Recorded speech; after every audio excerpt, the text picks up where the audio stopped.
What's the saying about the connection between thoughts and words? Here's one version. Watch your thoughts, they become words. Watch your words, they become deeds. Watch your deeds, they become habits. Watch your habits, they become character. Character is everything. We'll take a look at how this concept can be applied to our world of Jeet Kune Do and determine if there's a need for some to change the way they think and or talk about Bruce Lee's art and philosophy. Hello, everyone. This is Dwight Woods, the Jeet Kune Do Rebel, and welcome to the I Love Jeet Kune Do broadcast number 116. We're getting up there. This is the one about you and the Jeet Kune Do narrative. So today was supposed to be an evolution in the program. We were supposed to be live streaming on the YouTube, but at the last minute, I got notice that we weren't going to be able to do that. So here we are back on Old Faithful Facebook. But that experiment will continue next Wednesday. We'll just put it off until next Wednesday.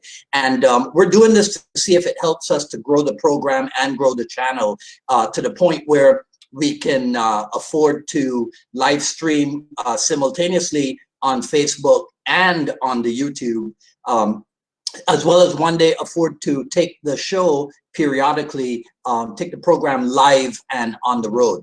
So accordingly, if you enjoy my work and you'd like to support the program, please visit jkdrebel.com/store and check out our offerings. But of course, the best thing you can do is to share the video, talk about it, spread the word about the I Love Jeet Kune Do broadcast.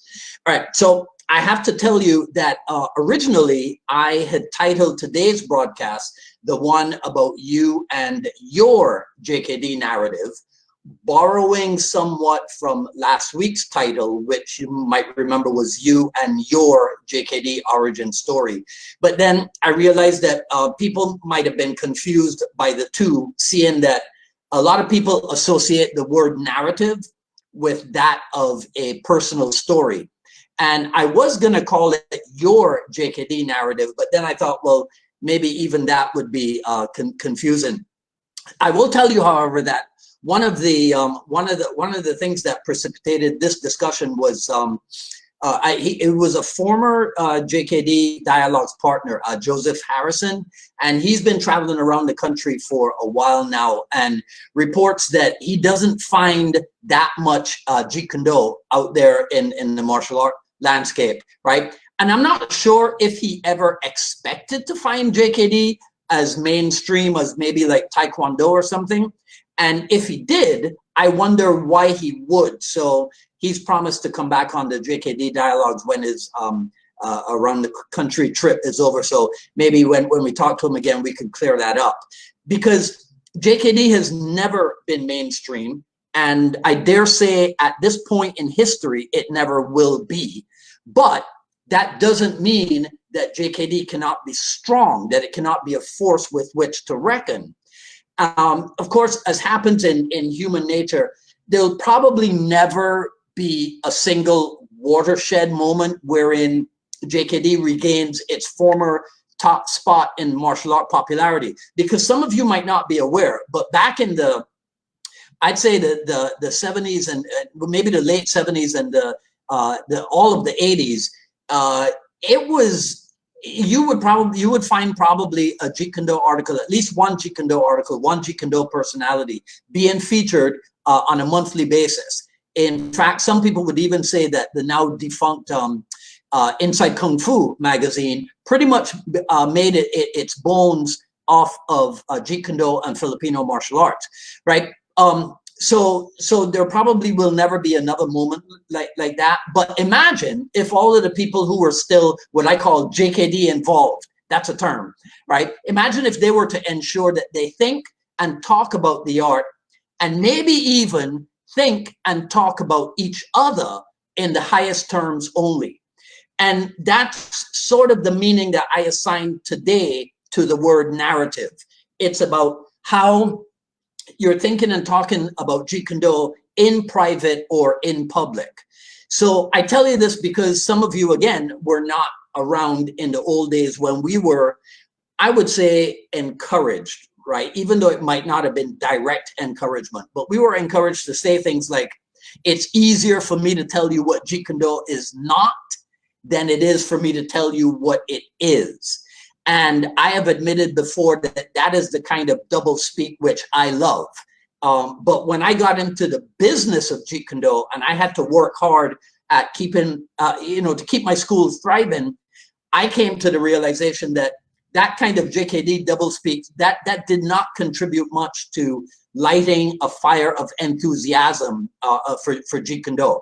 So I had to change the narrative and come up with a simple, direct, non-classical explanation, which was effective at giving people a clear idea of what their JKD training would be like.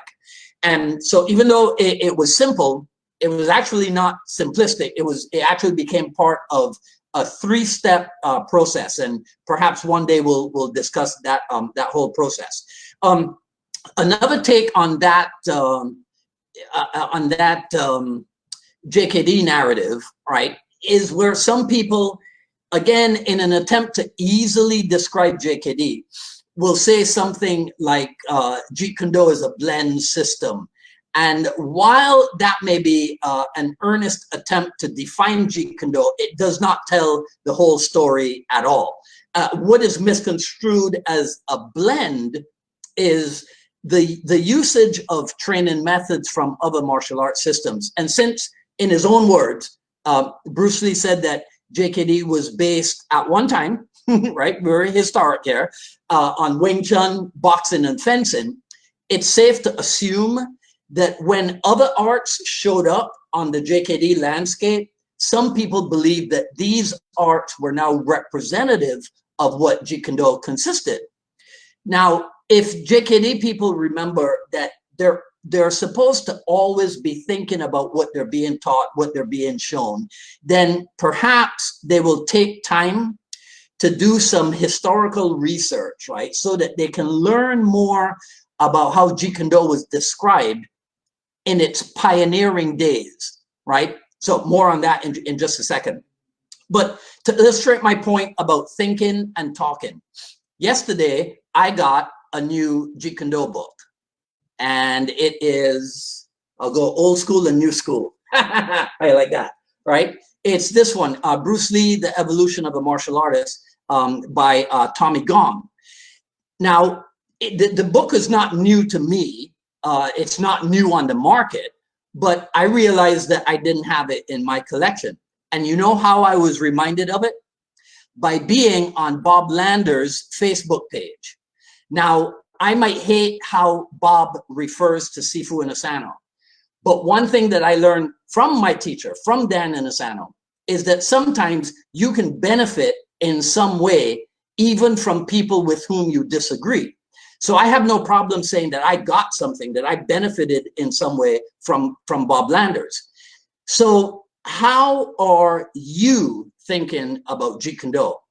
And after you've thought about it, what are you saying about it?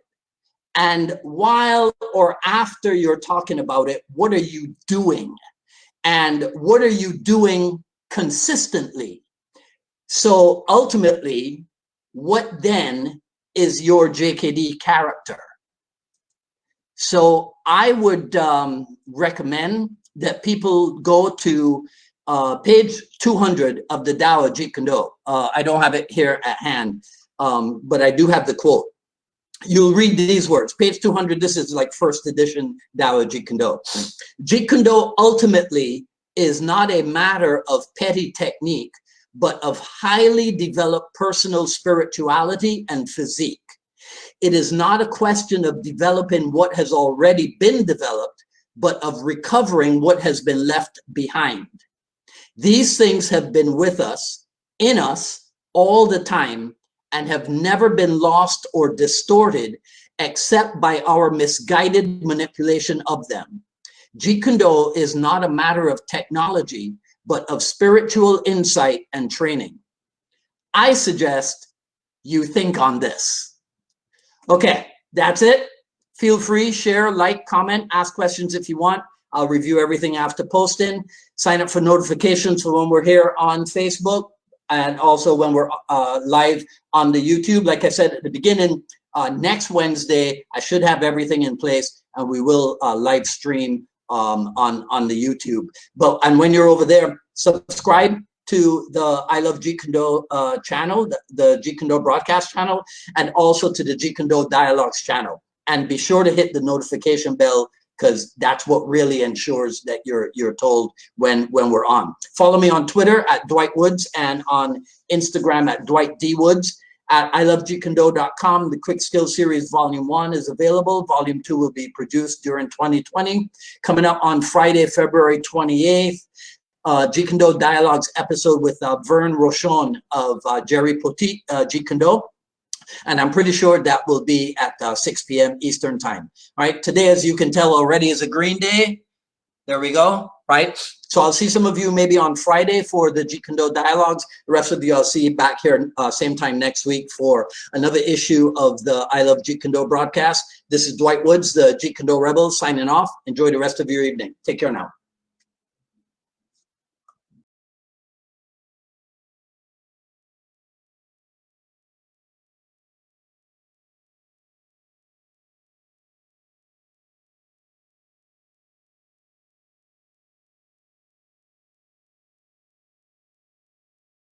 Do natural starting with punch 2 and do like 2-4, 2-5, that sort of thing? Yes, you could. It's not as common, but there is such a thing as your entry technique being from the rear hand. There is such a thing. So yes, but we will come to that because right now, so when I had you go singles, that was an idea of that. When I had you step in with this, then step in with this. That's the idea of being able to enter with the rear hand. So of course, yes, yeah, definitely you can. Yes, okay? All right, anything else? Yes, cardio. When it comes to the same sided hip, with the The ipsilateral. The ipsilateral hip, are you hoping for the first punch to draw a reaction? That way that your second punch will break through on the same line? Nope. I'm hoping to hit you twice. You see? Right? And we mentioned Eddie Pagan, Richard Bustillo lineage. Richard Bustillo said, probably when Chip and I went out to the IMB in '88, right? Richard Bustillo, he said, Dwight, teach him how to hit first. Right? Forget the defensive stuff in the beginning because defense is instinctive. If you tell somebody, I'm going to hit you in the head, they will go like this. But can they hit back? Right? So you teach them how to hit first and then work the defensive stuff. You get it? So that's what we're doing. So both sides did? Yes, sir. Okay, so now we just graduate, so to speak, to, all right. Now we graduate to 3-count hitting. Okay, so who here is the math whiz?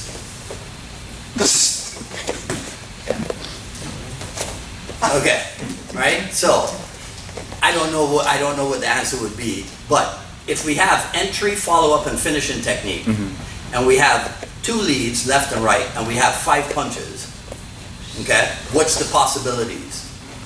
Bodie Miller? A lot, right? Okay. So here's what we do. We hit the 1, the 2, and the 3. That's the first three-count combination. Then we hit the 1, 2, and the 5. That'd be a 4. Lead. Yeah, that's right. So my simple math is this: odd numbers and even numbers. Odd numbers are the lead hand. Even numbers are the rear hand. But then you got to explain to some people what an odd number is. All right. So 1, 2, 3. Yeah, 1, 2, 5. Okay, now 1, 3, 2. 1, 3, 4. You see it? Yes, So sir. I just messed up everything. All right, so I'll do it again. 1, 2, 3. 1, 4, 3.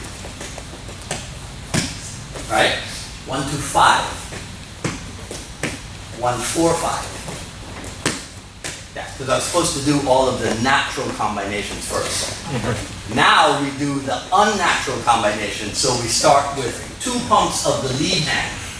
You see? 1, 3, 2. 1, 3, and 4. You see? Then 1, 5, and 2. And then 1, 5, and 4. That's the whole, what do you call it? What do you call this? What am I doing? 3 count? Right, 3 count combinations. Thank you. Okay, can we get that far? Yes, sir. All right, okay, don't ask me to